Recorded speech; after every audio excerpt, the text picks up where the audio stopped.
গতকালকে যাদবপুর বিশ্ববিদ্যালয়ে ঘটনা, শিক্ষামন্ত্রী তো কার্যত নাটকের লোক নাটক করেছেন, কিন্তু কাঁচা নাটক ধরা পড়ে গেল।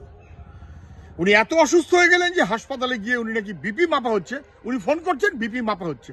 ফাজলামোর সীমা থাকা উচিত। কি করলেন এটা? ছাত্ররা বিক্ষোভ করছে, তাদের দাবি সঙ্গত, ইউনিভার্সিটির নির্বাচন ইত্যাদি।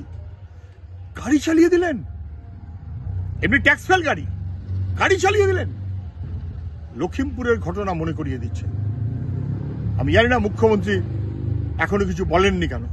সম্ভবত এই যে নাটক সবাই বুঝে গেছে, সবচেয়ে ভালো জানে মানুষ, বুঝে গেছে সবচেয়ে ভালো জানে ব্রাত্য বসু, তৃণমূল জানে।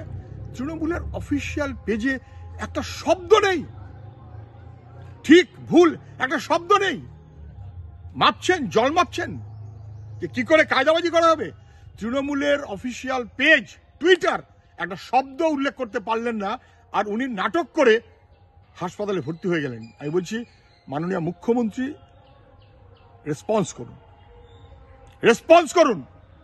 গাড়ির মালিক সরকার, বেআইনি হোক আর যাই হোক, গাড়ির মালিক সরকার। আর ব্রাত্য বসু, তার মালিক তো আপনি বটেই। ব্রাত্য বসুর মালিকও আপনি, গাড়ির মালিকও আপনি। সেই গাড়ি নিয়ে ছাত্রদের উপরে চালিয়ে দেওয়া হলো। ঠিক করেছে না বেঠিক করেছে?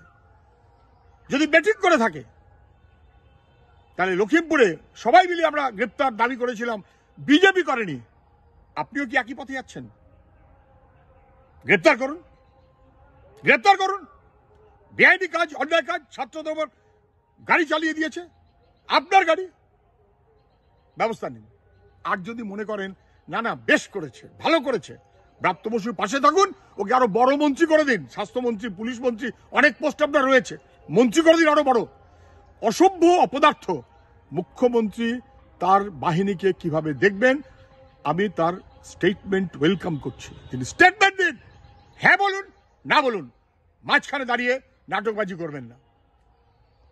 গতকাল যাদবপুর বিশ্ববিদ্যালয়ে যে নির্মম ঘটনা, কেন ঘটলো?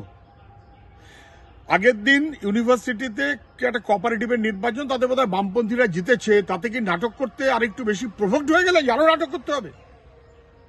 ছাত্রদের স্বতঃস্ফূর্ত বিক্ষোভ, বামপন্থীরা জিতেছে, তাইতে মাথা গরম হয়ে গেল, খারাপ হয়ে গেল। বামপন্থীরা নির্বাচনের দাবি করছে, স্বাভাবিক। আপনি ইউনিভার্সিটিতে গেলে আপনাকে জানতে চাইবে, স্বাভাবিক। আর আপনি গেছেন কোথায়? আপনি গেছেন দলের কাজে, তৃণমূল দলের কাজে, ইউনিভার্সিটির কাজে না, মন্ত্রীর কাজে না, দল করতে গেছেন। এবং সেইখানে যখন আপনাকে প্রশ্ন করেছে, আপনি বহিরাগত নিয়ে এসে তাদের উপর লাগিয়ে দিলেন। এবং তারপর স্বতঃস্ফূর্ত বিক্ষোভ, তার উপর দিয়ে গাড়ি চালিয়ে দিলেন। কোন সন্তান সম কারুর বিরুদ্ধে কাজ কেউ করতে পারে যদি নির্মম না হয়? এ কখনো হয়? কোন মাস্টার, অধ্যাপক, পদবাচ্য কেউ এ কাজ করতে পারেন? কখনো হয়?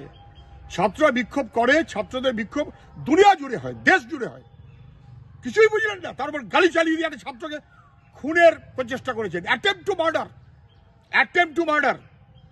এবং সেই কারণে অবিলম্বে আপনার পদত্যাগ করা উচিত। আর ওদের দল বলে যদি কিছু থাকে, আর সরকার বলে যদি কিছু থাকে, অবিলম্বে ওকে গ্রেপ্তার করা উচিত। এর চাইতে নির্মম, খারাপ আর হতে পারে না। এই কোনো একটা লখিমপুর সবার চাইতে বড় নির্মম। এই নির্মমতাই তৃণমূল, এটা যেন সবাই বুঝতে পারছে।